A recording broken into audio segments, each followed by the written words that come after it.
دلوقتي الأطفال أتقنوا كتاب فتح الرحمن وخدوا معظم أحكام التجويد، انتهوا من أحكام النون الساكنة كاملة والتنوين وأحكام الميم الساكنة، وخدوا معظم المدود، يعني خدوا مد متصل ومنفصل وبدل.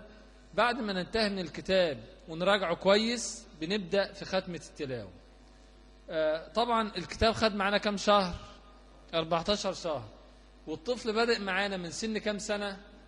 3 سنوات. يبقى لما ينتهي الطفل من الكتاب بيبقى عمر الطفل قد ايه؟ 4 سنوات وايه؟ وشهرين. طيب هو هيستمر معانا لحد 6 سنوات. بنبدأ نعمل الختمة الأولى. وخلي بالكم ختمات التلاوة مهمة جدا للتمهيد للحفظ. يعني كل ما كان الطفل عمل ختمات أكتر كل ما كان حفظه للقرآن أفضل. فاحنا هنعمل معاه إن شاء الله 5 ختمات تلاوة. الختمة الأولى هي الأساس اللي بيبني عليها باقي الختمات. فبنبدأ الختمة من أول سورة المرسلات. بنبدأ من مكان الطفل ما حفظوش. يعني هو مثلا في حصة القرآن وصل حفظه تقريبا لعبسة أو النزعات، بنبدأ احنا من أول جزء تبارك، من أول سورة المرسلات. طيب زمن الحصة قد ايه؟ ساعة. هي بديلة بحصة الايه؟ بحصة القراءة. حصة القراءة انتهت بيحل محلها حصة ختمة التلاوة. فجزء تبارك طول ما احنا شغالين في جزء تبارك زمن الحصة ساعة. طيب المعلمة هتشتغل الساعة ازاي؟ او المعلم او اللي هيعمل الختمة، بنوصي المعلمات انها تقسم حصة ختمة التلاوة نصين. نصف الساعة الأول له شغل وله كيفية، ونصف الساعة الثاني له كيفية. طيب أول ملاحظة، لازم المعلمة الأول تكتب اللوح على السبورة، الكم اللي هنقرأه على السبورة. طيب جزء تبارك الكم المناسب له قد إيه؟ بنقول نصف صفحة. يعني كم سطر؟ تقريبا 7 أسطر. بس بنبدأ ب5 ونتدرج ان احنا نبدأ بايه؟ بعد 5 بنزود لايه؟ ل7. فبنبدأ من اول سورة المرسلات بكم سطر؟ ب5 أسطر. يعني من اي رقم 1 لاي رقم كام؟ 15. هنبدأ من المصحف ولا من على السبورة؟ النصف الحصة الاول من على السبورة. فبتبدأ المعلمة تكون مجهزة الكم على السبورة، بس احنا هنشتغل الوقت منين؟ من المصحف. طيب الكم مكتوب على السبورة بخط واضح، ويفضل الضبط والتشكيل بيبقى بلون مخالف. تبدأ المعلمة تتهجى بتهجي التجميع آية آية. إزاي؟ هنشتغل السطر الأولاني عملي زي ما بنشتغله مع الأولاد عشان نعرف نطبقه، ونشوف حد يحسب لنا الوقت، ونشوف السطر الأولاني ده ياخد مننا وقت قد إيه. بعد أعوذ بالله من الشيطان الرجيم بسم الله الرحمن الرحيم. هنتهجى آية رقم إيه؟ 1. أنا هقول النطق وانتوا تجمعوا من أول الإيه؟ الآية.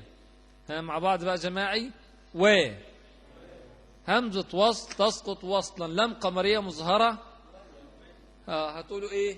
انتوا بتجمعوا ورايا. احنا عايزين الطفل يبقى عينه على السبورة على أول حرف، يقعد يقرأ لحد ما إيه؟ يقف على الحرف اللي المعلم أو المعلمة نطقته. الثاني بقى من أول عشان نحسب الوقت. همزة وصل تسقط وصلا لم قمرية مظهرة. لم قمرية مظهرة. مر صوت عالي. لا تي عر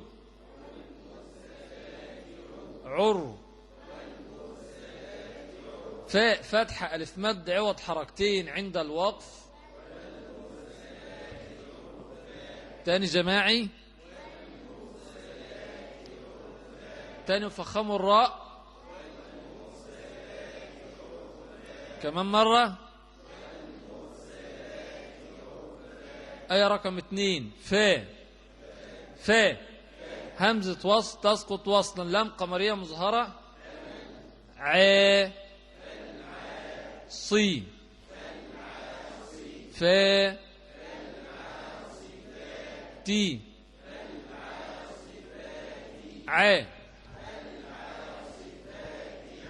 عص. فاء فتحة ألف مد عوض حركتين عند الوقف. كمان مرة. كمان مرة. هنقرأ آية 1 و2 مع بعض.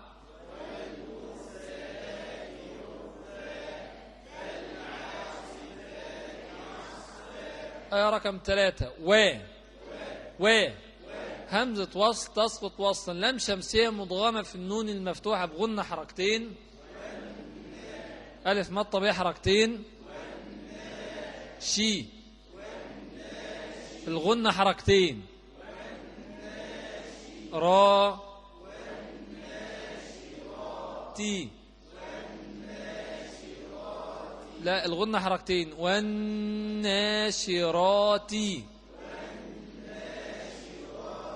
نا نش. راء فتحة ألف مد عوض حركتين عند الوقف. كمان مرة ونحقق الغنة. كمان مرة ونجيب تفشي الشين. السطر كله جماعي مع بعض. والمرسلات عرفا فالعاصفات عصفا والناشرات نشرا.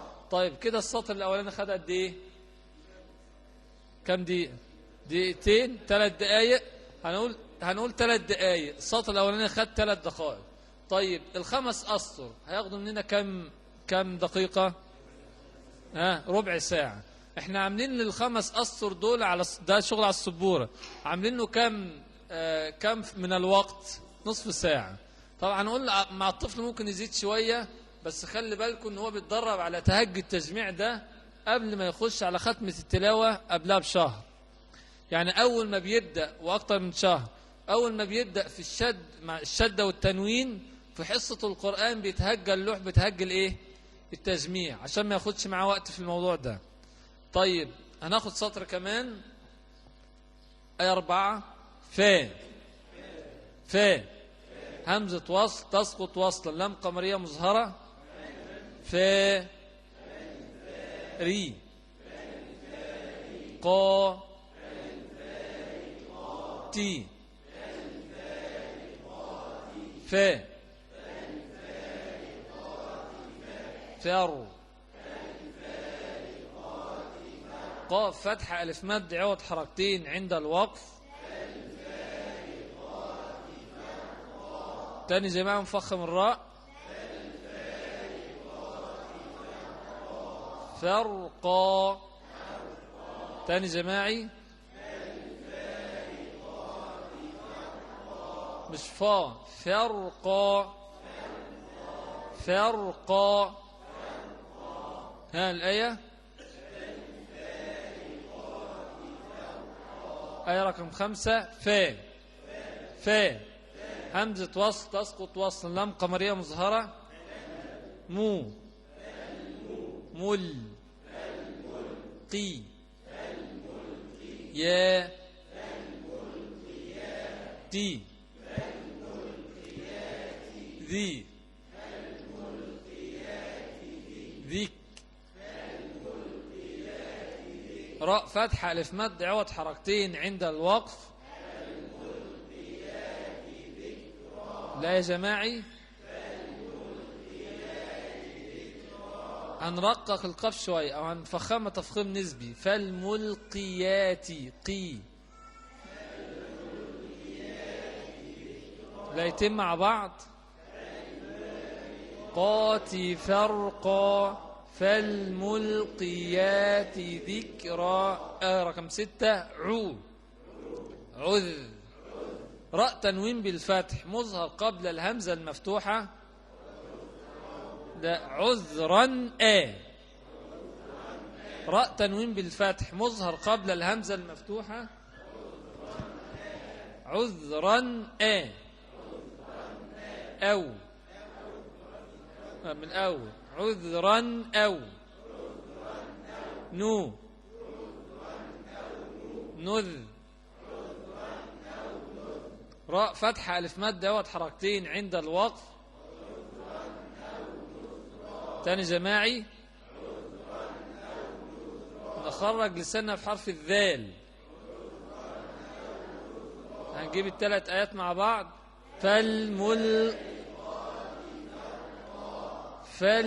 فالملقيات ذكرا عذرا أو نذرا. يبقى المعلمة بتعمل إيه أو المعلم بيعمل إيه؟ بيجمع الآية، خلي الأولاد يجمعوا وراه. بعد كده يكرر الآية أكثر من مرة، وهو بيكرر يعالج بعض الإيه؟ النطق في أحكام التجويد. طيب ينتقل الآية الثانية يجمعها، وبعد كده يكررها مع الأولاد أكثر من مرة ويجمع الآيتين بإيه؟ ببعض. بعد كده ينتقل الآية الثالثة لحد ما السطر ينتهي، يجيب السطر كله إيه؟ على بعضه وينتقل للسطر الذي يليه. ده شغل الإيه؟ السبورة. بس في وقت هيبقى في النصف ساعة، المعلمة والمعلم يعملوا إيه؟ يسألوا في أحكام التجويد اللي أتقنها الطفل في حصة القراءة قبل كده أو في حصة التجويد. إزاي؟ على السبورة المعلمة هتشاور أو المعلم هيقول آية رقم 6 عذرا أو نذرا، تنوين أتى بعده همزة، حكمه إيه؟ ها؟ ما يقولوش إظهار، يقولوا إيه؟ إظهار حلقي. يبقى تنوين بالفتح أتى بعده همزة، يبقى حكمه إيه؟ الشاهد فالأول الإظهار قبل أحرف للحلق 6 رتبت فلتعرفي همز فهاء ثم عين حاء مهملتان ثم غين خاء. خدها قبل كده؟ خدها في حصة التجويد، لكن لازم المعلمة تذكره بالإيه؟ بالأحكام دي. طيب أما نقول الآية رقم 9 السماء، حكم الألف اللي جاي بعده همزة في كلمة واحدة إيه؟ ألف مد جماعة مع بعض، ألف مد متصل واجب 4 و5 حركات. طب الشاهد فواجب إن جاء همز بعد مد.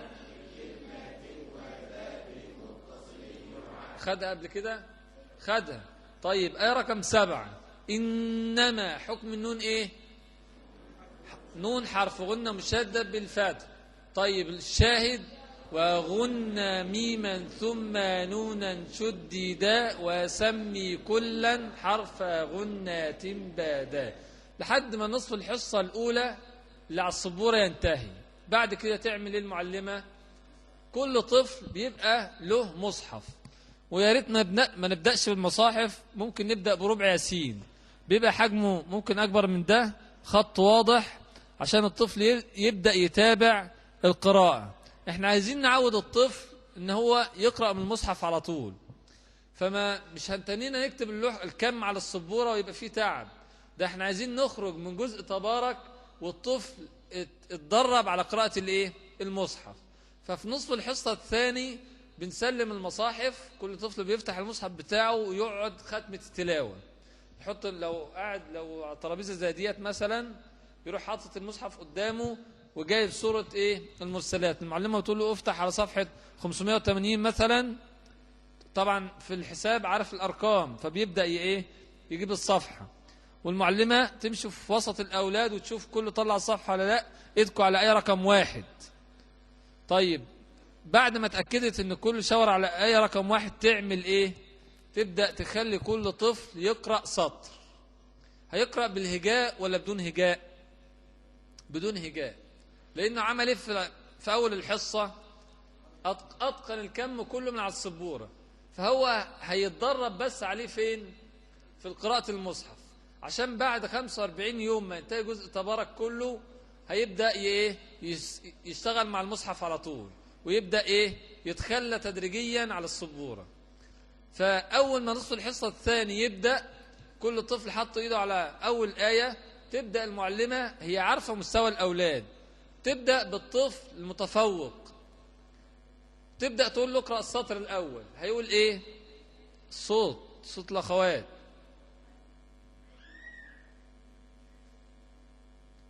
هيبدأ الطفل الأولاني يقول ايه؟ والمرسلات عرفا فالعاصفات عصفا والناشرات نشرا. قراءة نهائية بدون ايه؟ بدون هجاء، لانه اتقن الموضوع ده من على السبورة. طيب المعلمة تعمل ايه عشان تزود الاتقان اكتر وكل الاولاد يستفادوا؟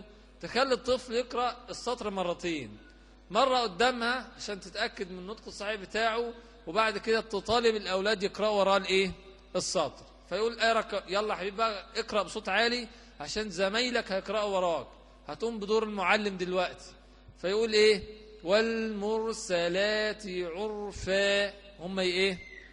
يكرروا وراه. فالعاصفات عصفا، يكرروا ايه؟ وراه.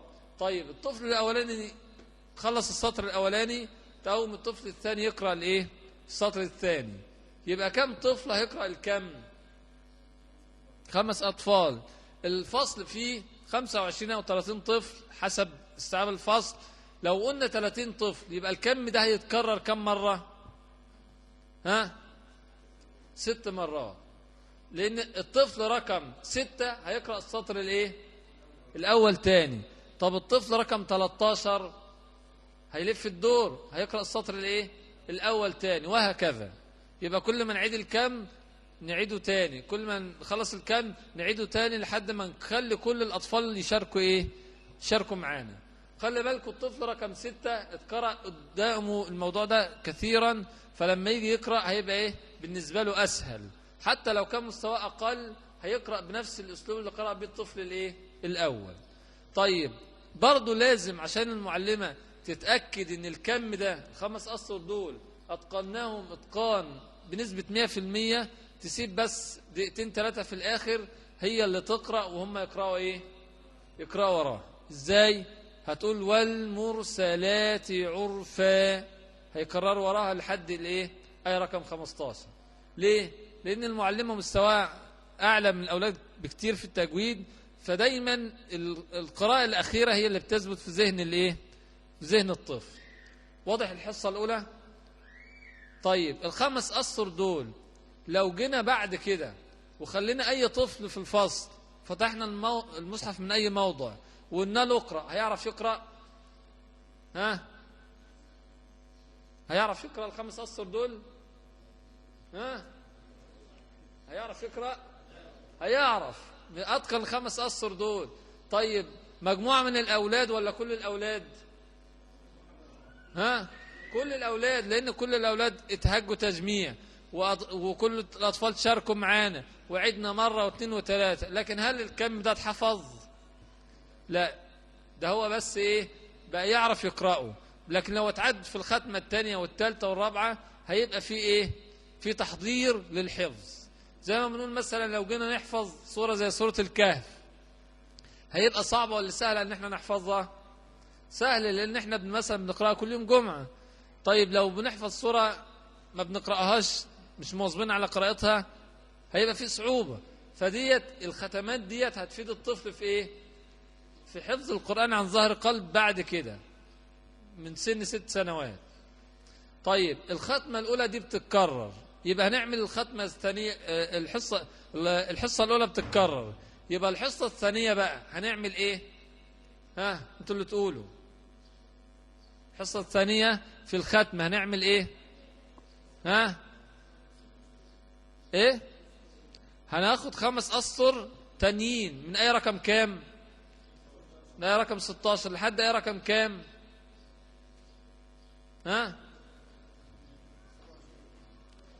أو 28 عشان نكمل المعنى. فالمعلمة دايما تحافظ على ايه؟ المعنى. لو المعنى هنقسم نصين مش مشكلة، تزود وتجيب من لحد المعنى. ويل يومئذ للمكذبين. يبقى الحصة الثانية من آية رقم 16 لآية رقم 28 هنشتغل لهم ازاي؟ هنكتبهم على السبورة في قلب الحصة، ولا المعلمة تبقى محضراهم قبل ما الحصة تبدأ؟ محضراهم عشان ما تضيعش الوقت، ولازم يبقى الخط واضح. طيب هتعمل ايه في الحصة أول ما الحصة تبدأ؟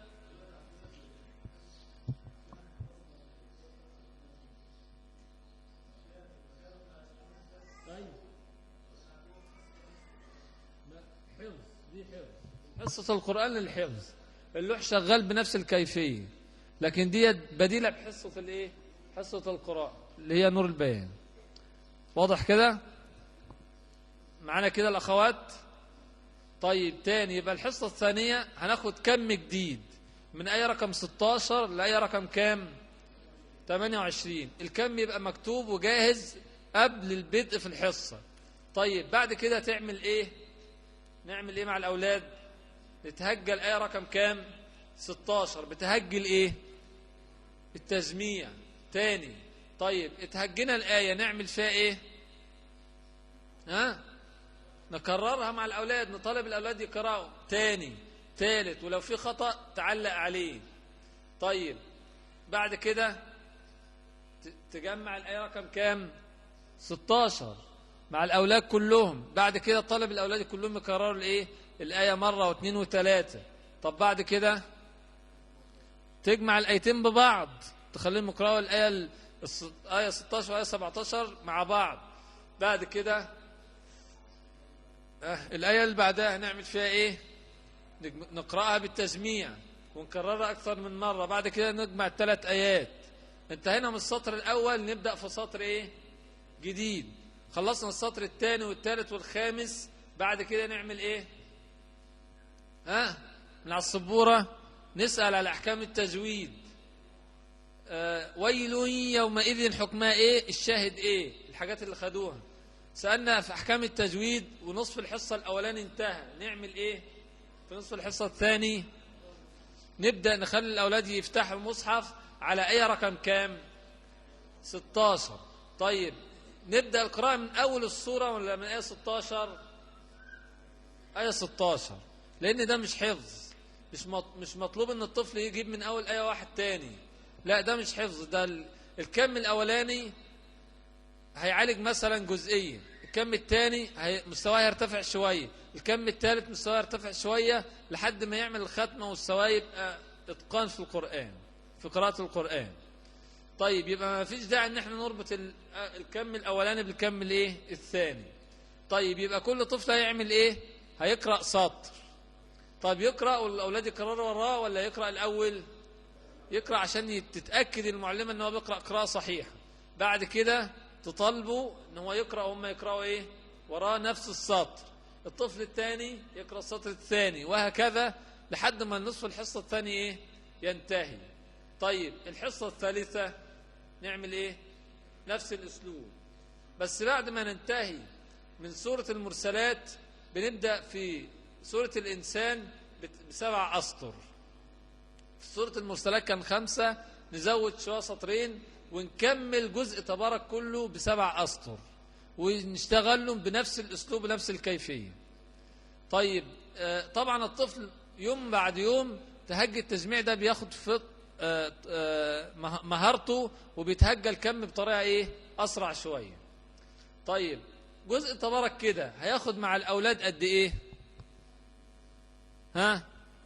شهر ونصف. هو أصلا 20 صفحة، لو ماشيين من أول يوم بمعدل نصف صفحة يبقى هنخلص بعد كام يوم؟ 40 يوم. وإحنا بدأنا ب5 أسطر، يبقى كام يوم؟ هنقول مثلا نزود 5 أيام كمان، يبقى 45 يوم، شهر ونصف، نكون انتهينا من حفظ ولا تلاوة جزء تبارك؟ تلاوة بس. لكن لما يجي له في الحفظ بعد كده يبقى سهل بالنسبة له أنه يحفظه بسرعة. طيب بدون أجازات طبعا، يعني احنا حاسبين 45 يوم شغل عملي. في ملاحظة بسيطة بس قبل ما انتقل الجزء الذي يليه. الطفل بيتعود ان هو يقف على اي علامة وقف تقابله، يعني سواء صلي او قلي او الوقف اللازم، لازم المعلمة تعوده دايما ان هو يقف على اي علامة وقف تقابله، ويقف على الحرف الاخير بالايه؟ بالسكون، الا اذا كان حرف مشدد يعني. طيب حاجة كمان للمعلمة، انها بعد الانتهاء من السورة كاملة ما تكتبش كم جديد على السبورة، وتخلي الأولاد يقرأوا الايه؟ السورة كاملة. ازاي؟ يعني أنا مثلا خدت سورة المرسلات في 4 حصص مثلا. طيب أعمل ايه في اليوم الخامس؟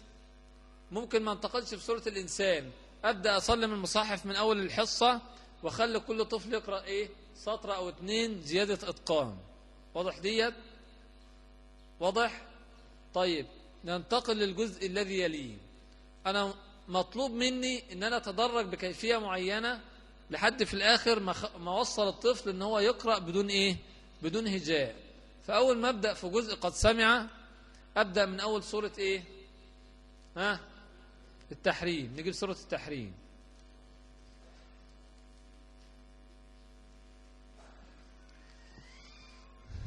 كان الهدف من جزء تبارك ان الطفل يقرأ كم قد ايه؟ 7 أسطر، يعني نصف صفحة. الهدف من جزء قد سمع ان الطفل يقرأ صفحة كاملة. صفحة كاملة يبقى كم سطر؟ 15 سطر. طيب انا في طول الجزء اللي فات كنت بقرأ 7، اول ما ابدأ في سورة التحريم اقرأ 9 أسطر. يبقى من آية رقم 1 لآية رقم كام؟ 5.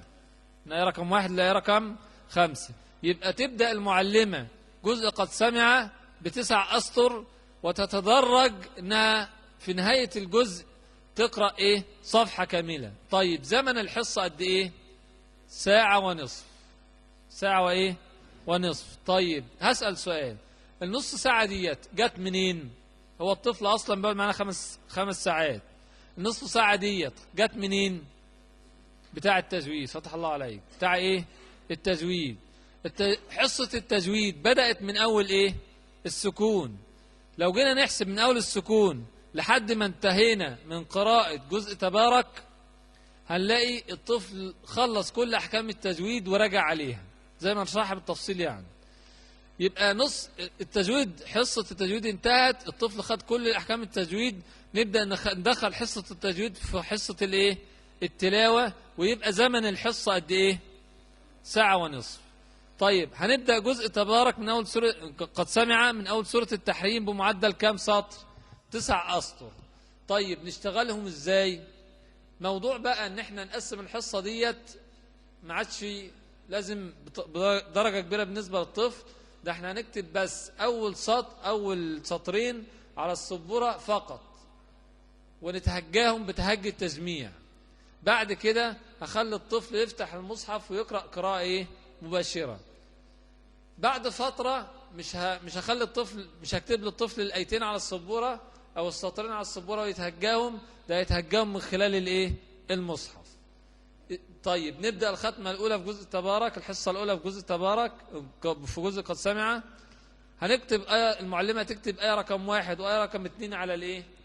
على السبورة، وتتهجى بتهجي الايه؟ التجميع. ازاي؟ لو قلنا يا، هو يقول ايه؟ يا ألف مد منفصل جائز 2 أو 4 أو 5 حركات. هيقول ايه؟ يا أيو.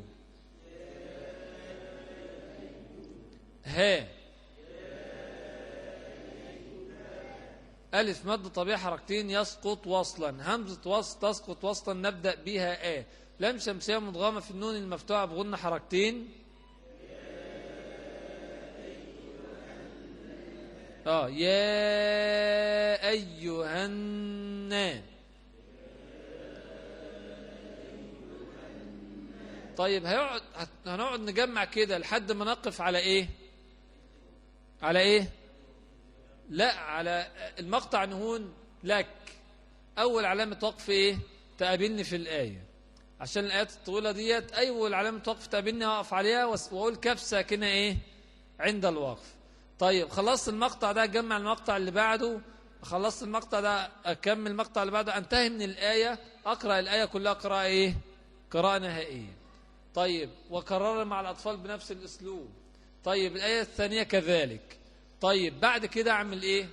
أفتح المصحف على آية رقم 3. طيب هتهجى ولا أقرأ قراءة نهائية؟ قراءة نهائية.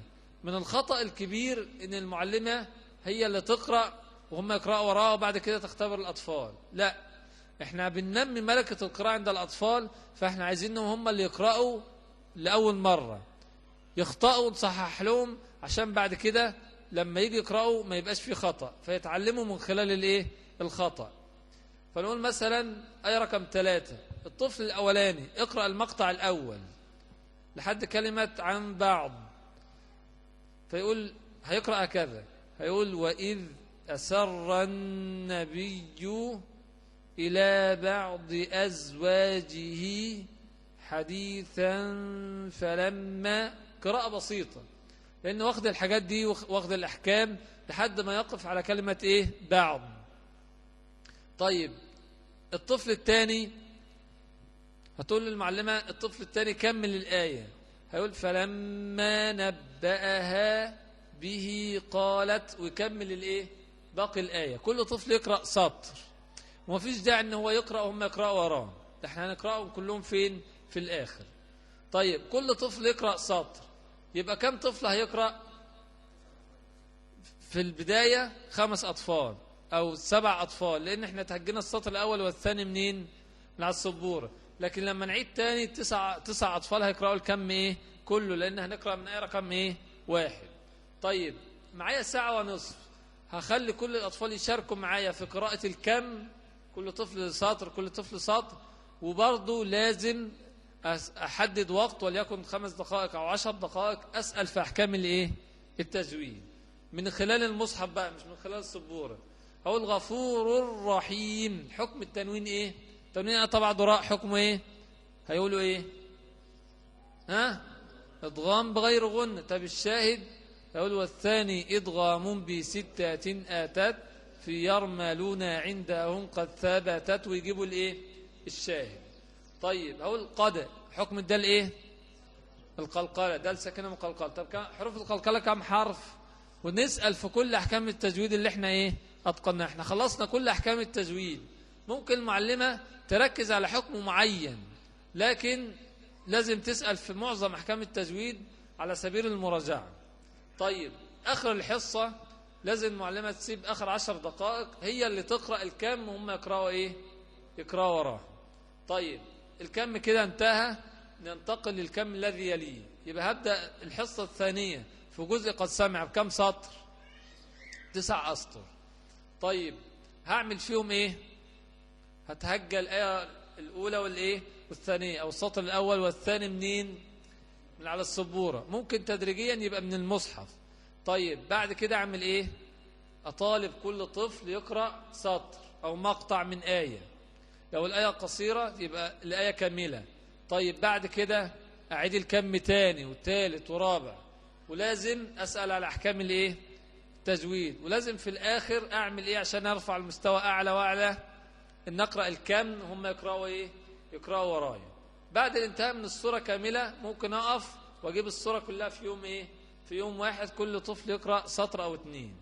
طيب أنتقل للكم الذي يليه، والكم الذي يليه مع مراعاة إن أنا كل حصة أو كل يومين بزود إيه 2 3 لحد ما نهاية جزء قد سمع أقرأ قد إيه صفحة كاملة، صفحة كاملة.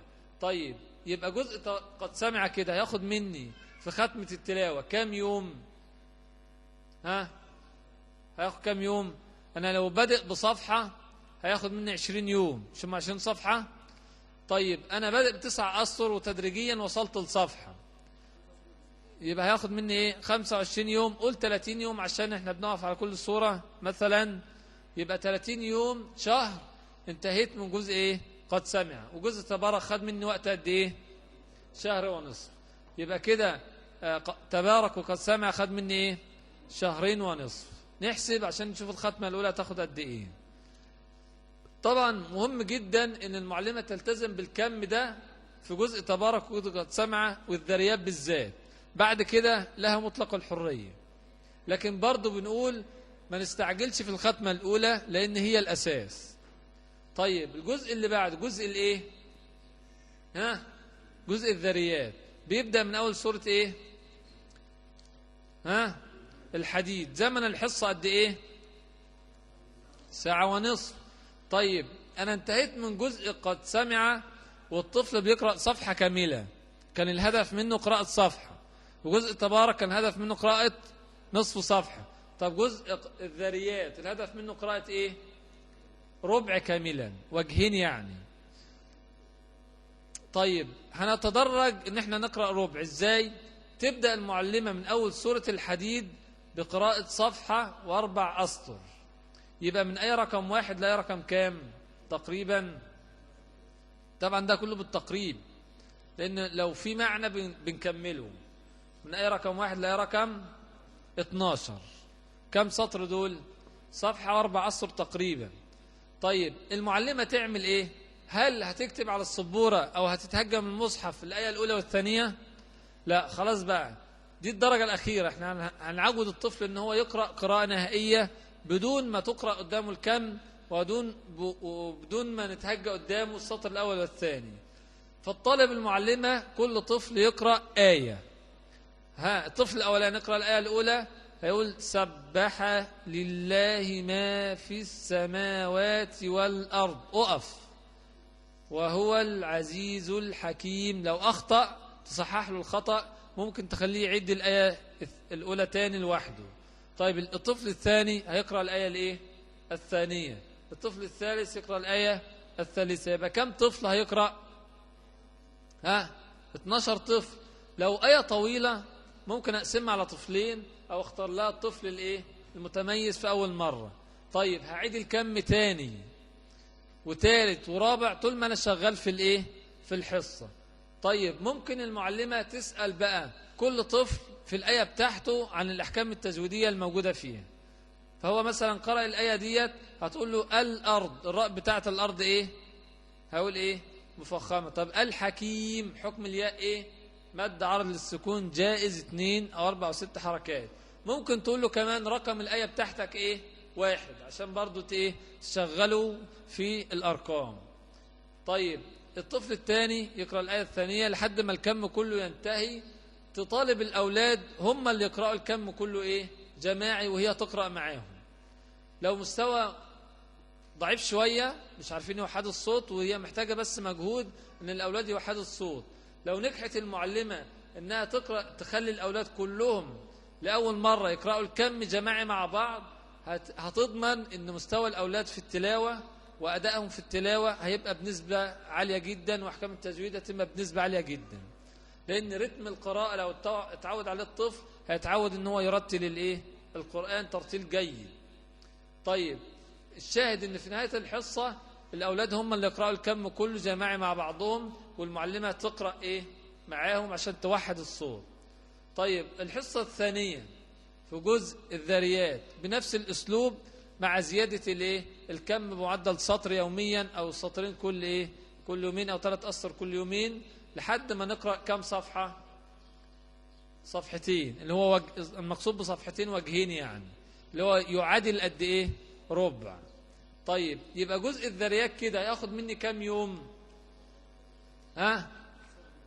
أنا لو بدأ بربع يبقى أخلص بعد كام يوم؟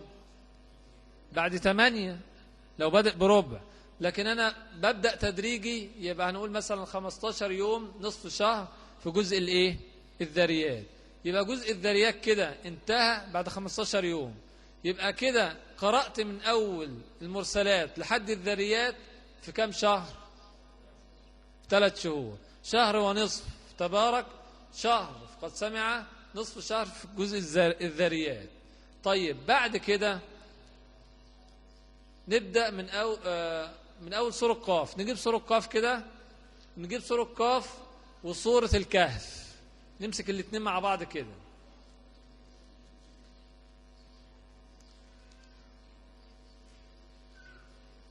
من أول سورة قاف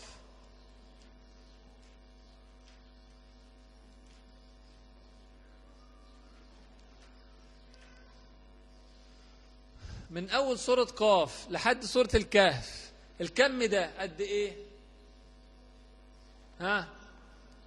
من أول سورة قاف لحد الكهف الكم ده قد إيه؟ كم جزء؟ 10 أجزاء. 10 ولا كام؟ لا احنا خلصنا 4 أجزاء، يبقى هم 10 إيه؟ 10 أجزاء من أول سورة قاف لحد نصف القرآن له 15 جزء. 11 جزء. 11 احنا قرأنا 4 من 15 11 جزء. 11 جزء دول المعلمة هتمشي فيهم ازاي؟ هتمشي بمعدل ربع يوميا. يبقى ال 11 جزء يخلصوا في كام يوم؟ 88 يوم. الجزء فيه 8 تربع في 11 88. يبقى لو قرأنا ربع يوميا هنخلصه بعد كام يوم؟ هنخلص ال 11 جزء بعد كام يوم؟ 88 يوم، نقول 3 شهور، 90 يوم يعني. طيب كيفية السير فيه ازاي؟ بنفس الاسلوب اللي انتهينا بيه من جزء الذريات.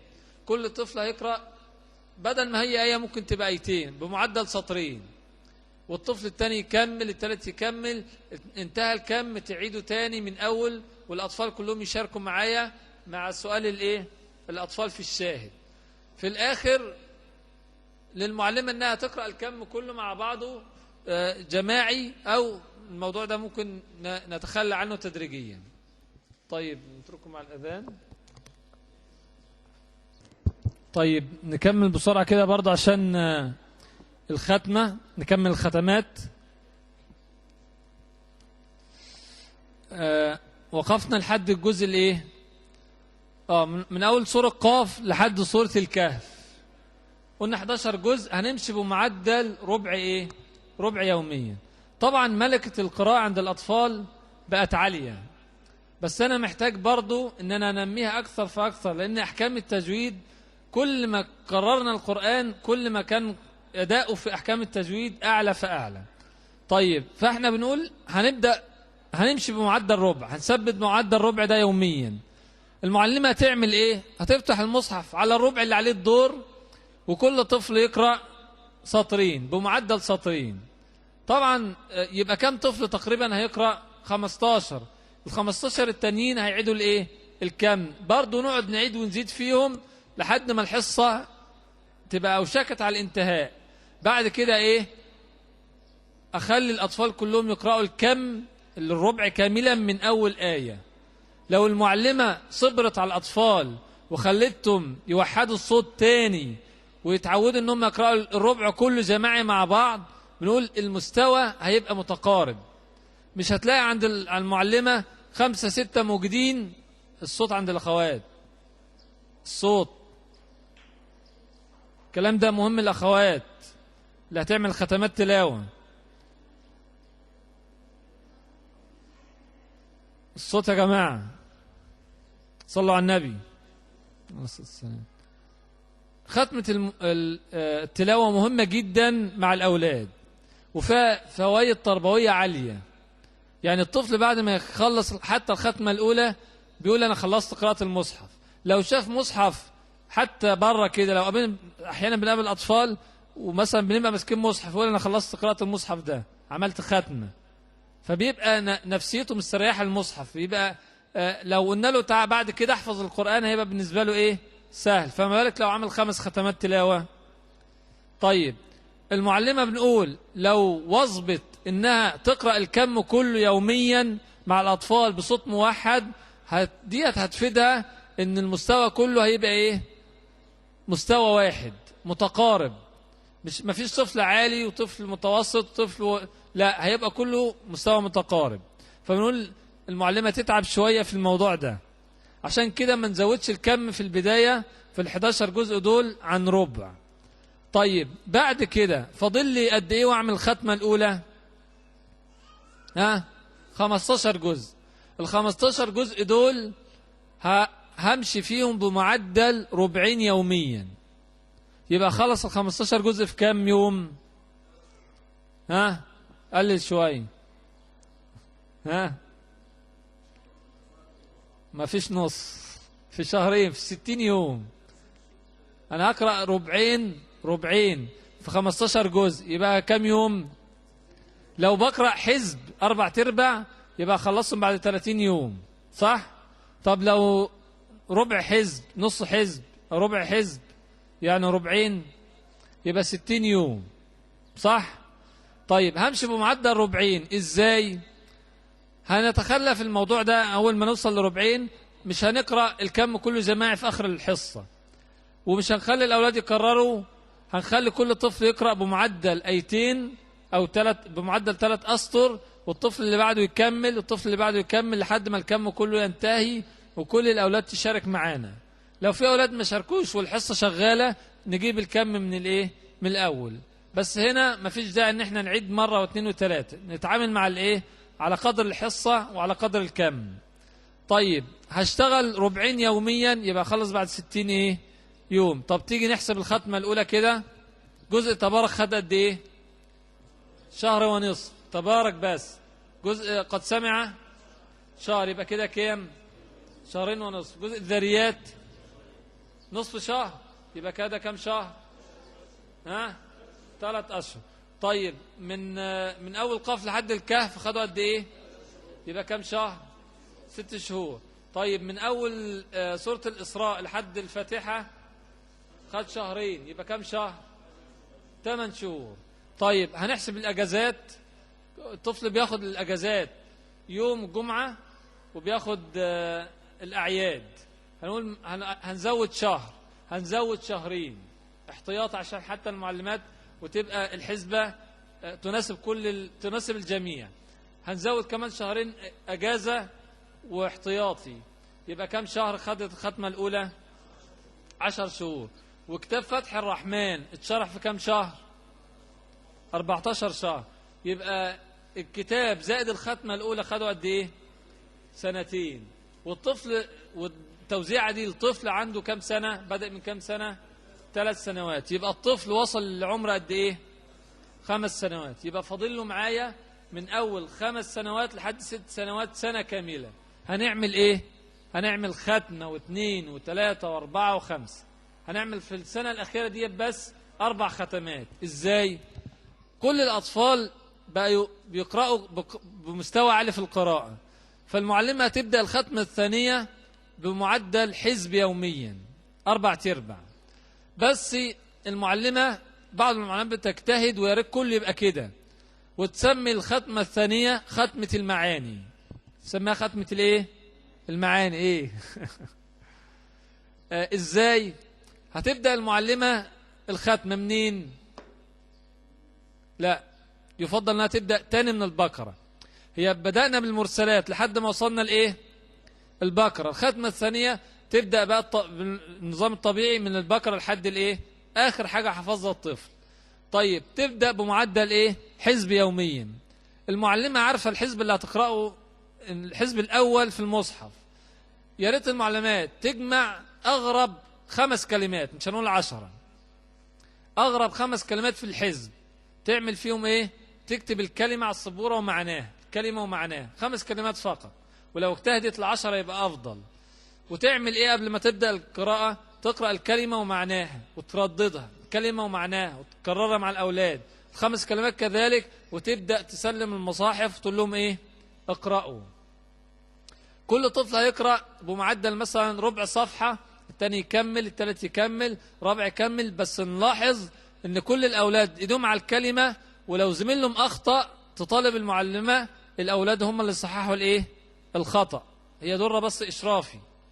طيب اما تيجي على الكلمة اللي حفظتها لهم تقول الكلمة وايه؟ يقول الكلمة ومعناها. هيخرج الطفل في الحصة الأولى بإيه؟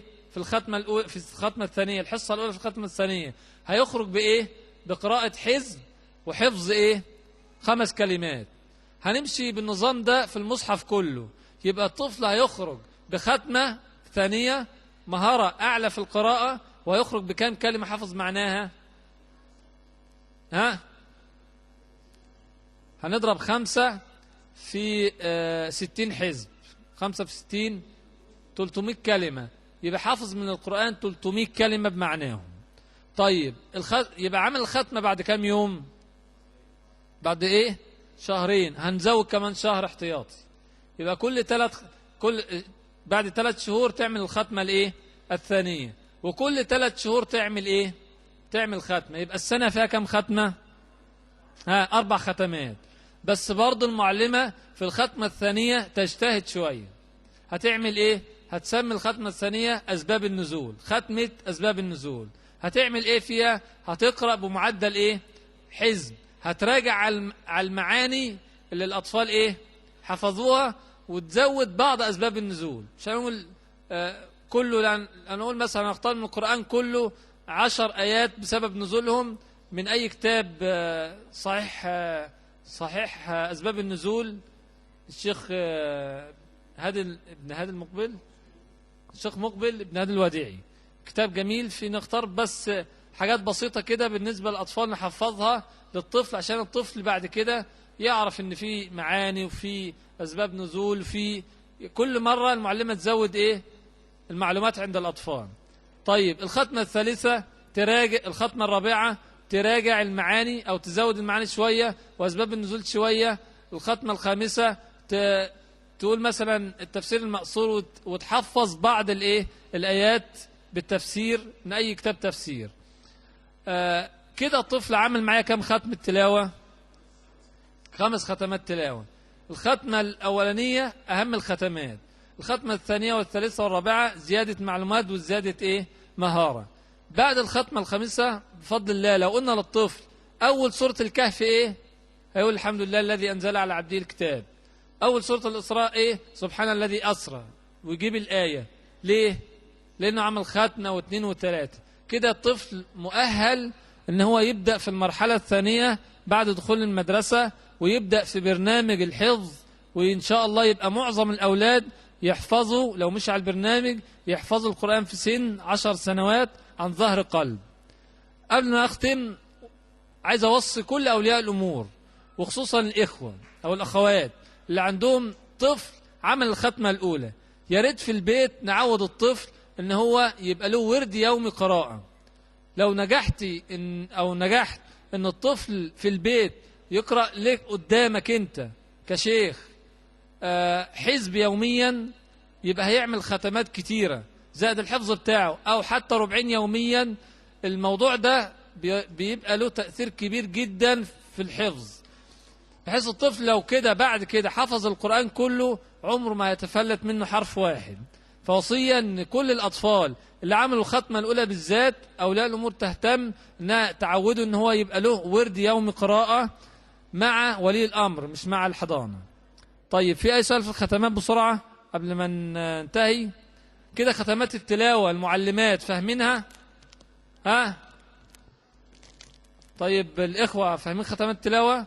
خلي بالكم ختمات التلاوة ممكن نعملها مع التحفيظ وممكن نعملها مع الأولاد في الحضانة. حتى المحفظ اللي بيعمل ختمات تلاوة مع أولاده بيبقى مستواهم جيد جدا في الحفظ. طيب جزاكم الله خيرا والسلام عليكم ورحمة الله وبركاته.